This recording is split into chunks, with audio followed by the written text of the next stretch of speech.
네, 여러분들 반갑습니다. 날로 먹는 물리학의 교사 김종윤입니다. 운동과 에너지 단원 빠르게 정리 한번 해보도록 하겠습니다. 운동과 에너지는 크게 운동 단원과 에너지 단원으로 나눠볼 수 있어요. 운동 단원 먼저 해보죠.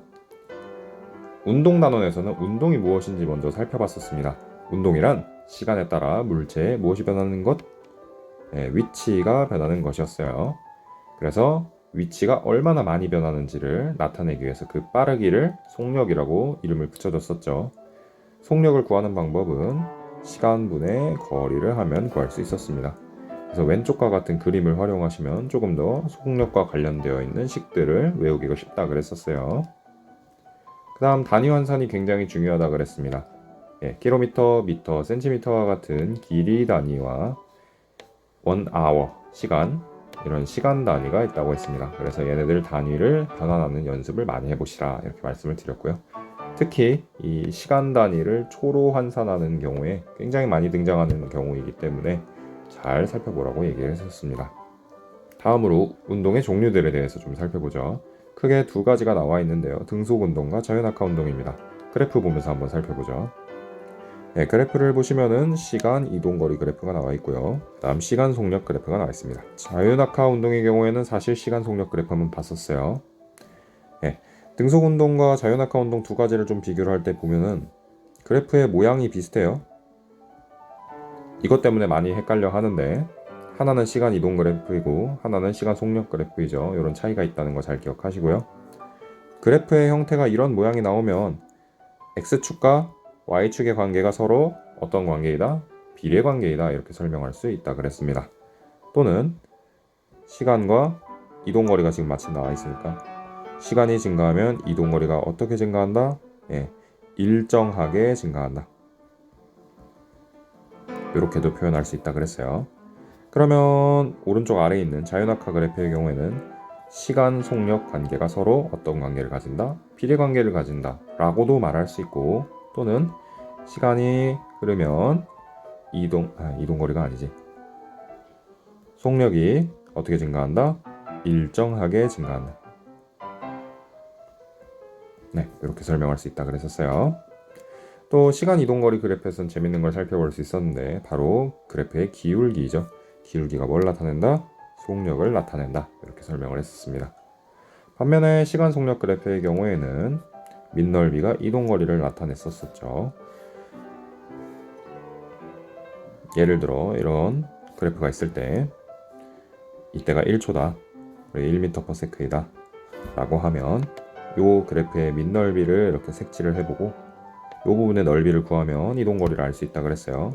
1초 곱하기 1m/s 하면 1m를 이동한 셈이겠죠. 다음으로 등속운동과 자유낙하 운동의 특징들 몇 가지를 좀 살펴보죠. 등속운동은 이것이 일정한 운동입니다. 뭐죠? 말 그대로 등속 속력이 일정한 운동입니다. 그리고 이것이 작용하지 않을 때 주로 등속운동을 한다 그랬어요. 어떤 힘? 마찰력이 작용하지 않을 때 등속운동을 한다고 설명을 했었습니다. 자유낙하 운동도 살펴보죠. 자유낙하 운동은 무엇만 작용하는 운동이죠? 중력만 작용하는 운동입니다. 그래서 여기서는 공기가 없는 경우를 뜻합니다. 몇 초당 얼마씩 속력이 증가했었죠? 9.8m/s씩 속력이 증가했었고요. 이 9.8을 뭐라고 부르더라?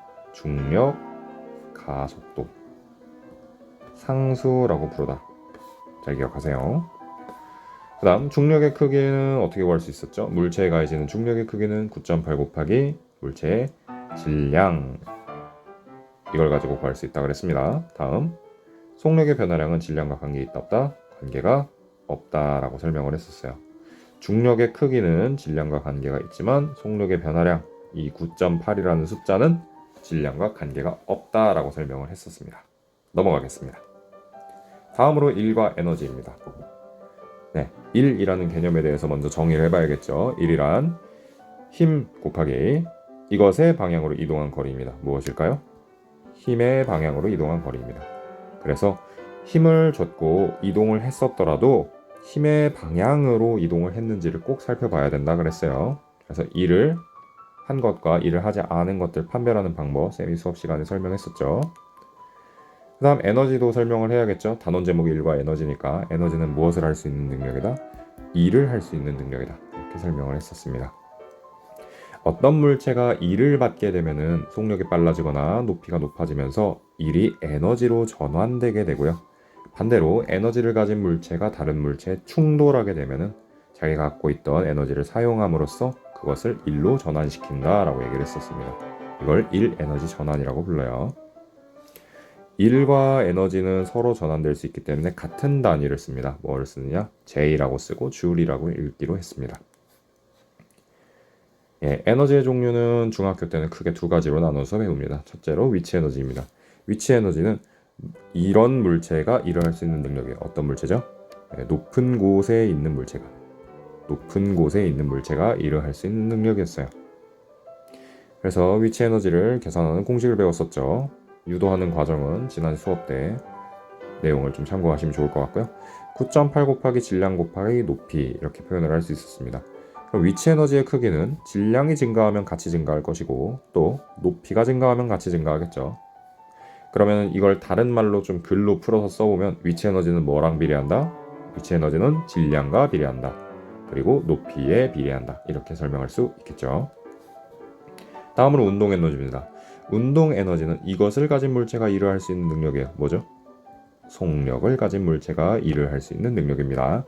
그래서 속력과 어떤 관계가 있나 살펴보았더니 이런 공식을 얻을 수 있다 그랬습니다.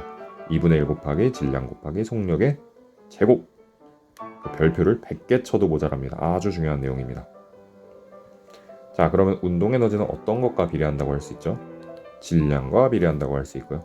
속력 제곱에 비례한다고 할 수 있겠죠. 속력에 비례한다 이렇게 물어보면 틀린 말입니다. 마지막으로 위치 에너지와 운동 에너지가 어떤 식으로 측정이 가능한지 얘기해 보도록 하죠. 운동 에너지가 됐던 위치 에너지가 됐던 이런 에너지의 종류들은 온도나 아니면은 길이처럼 이렇게 직접 측정할 수 있는 장치가 없어요. 그렇기 때문에 이 에너지의 정의를 살펴보면 일을 할 수 있는 능력이었잖아. 그래서 에너지가 얼마인지 알아보려면 일을 얼마나 하는지를 살펴봐야 돼. 일을 시켜서. 그래서 교과서에 이 실험이 항상 나옵니다. 물체를 출발시켜서 나무도막에 충돌을 시킨 다음에 얼마나 일을 할 수 있는지를 관찰하는 실험 말이죠. 그래서 잃어버린 에너지의 양이 곧 해준 일의 양일 것이고 이 해준 일의 양은 힘 곱하기 이동거리이므로 에너지와 물체를 이동시킨 이동거리가 서로 비례관계를 가지는 걸 가지고 운동에너지식과 위치에너지식을 얻어내게 된 겁니다. 운동과 에너지 다루는 사실 내용이 이게 답니다. 별거 없죠. 지금은 개념을 파악을 잘 못한 친구들을 위해서 좀 준비를 했고요.